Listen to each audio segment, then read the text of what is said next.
Newly revealed emails from January 6th show the Department of Homeland Security did not give the Pentagon accurate information about the ongoing riot at the U.S. Capitol.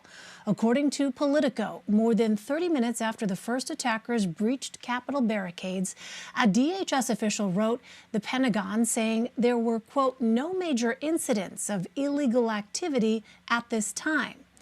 CBS News senior investigative correspondent Catherine Herridge joins me now with more.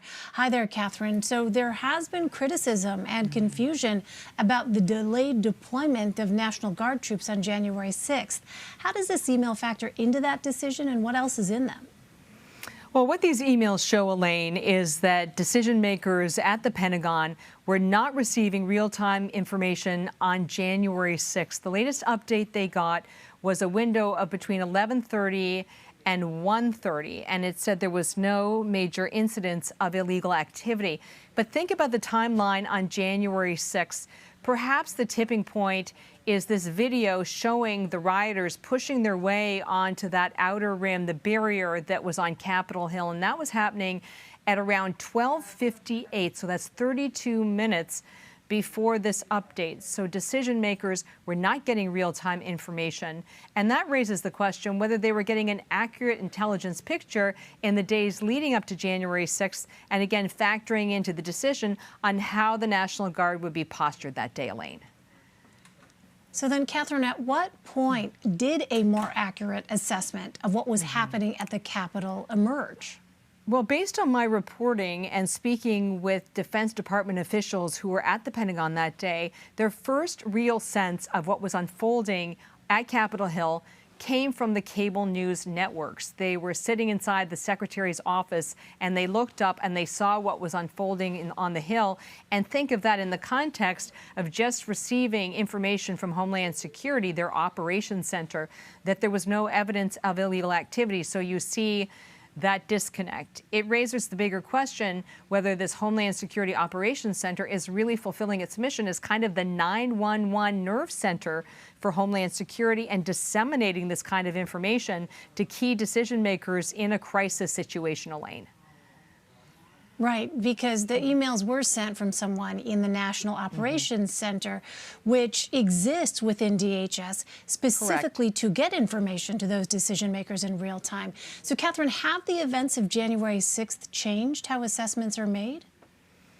Well, Homeland Security, the Capitol Police, they're trying to do a better job of streamlining the intelligence and getting it to decision makers in real time. But one of the challenges they have, and we've discussed this before, is that there's really a tsunami of information, and trying to discern what really is important and actionable and what really is kind of background noise or chatter that's not going to impact your decision making. What I will say about these emails that were first reported by Politico, and I've been able to confirm their existence independently, is that unfortunately it reads almost like a laundry list of threats and events, which I think makes it much harder for the consumer of that information to understand what's important. The bulletin about January 6th also included information which was about 24 hours old at that time, which was about the decision by prosecutors not to charge a white police officer in Wisconsin for the shooting of Jacob Blake. So you get this laundry list of information, and it's hard for people to, and I'm not minimizing what happened there, but again, it's not that kind of cutting-edge real-time information that people are expecting from what amounts to the nerve center or the brain center for Homeland Security. Right, and it was notable to see in those emails that there were hundreds of National Guard personnel on standby for that prosecutorial announcement in Wisconsin, even as those tens of thousands of people were amassing in the nation's capital. But Catherine, what does the Department of Homeland Security have to say about these emails?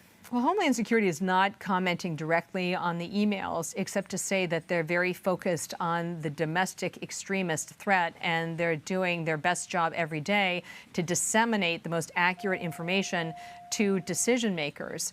But you have to see it in the context of 2 decades since the Homeland Security Department was set up, and this is their primary function, to collect information, to connect the dots, and to get it to the people who can make decisions that make a difference. And not just to single out Homeland Security on January 6th, but we also saw this with the FBI. CBS obtained that bulletin from the night before. The information was unverified, but it talked about people going to the Capitol and to be ready for war. And there was a failure to act on that information. And I think that is a theme that you see throughout January 6th.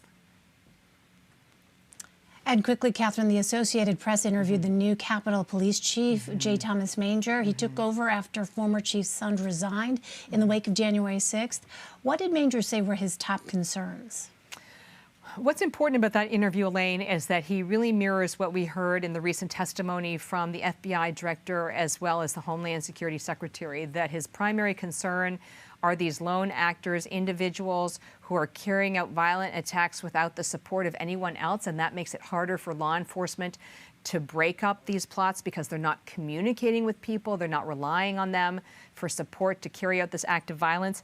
And he also said he expected this to be what amounts to a record year in terms of threats to lawmakers on Capitol Hill. He said that already more than 4,000 threats have been reported in just the first few months of this year. A record year. All right, disturbing to hear that. Catherine Herridge. Catherine, thank you very much. You're welcome.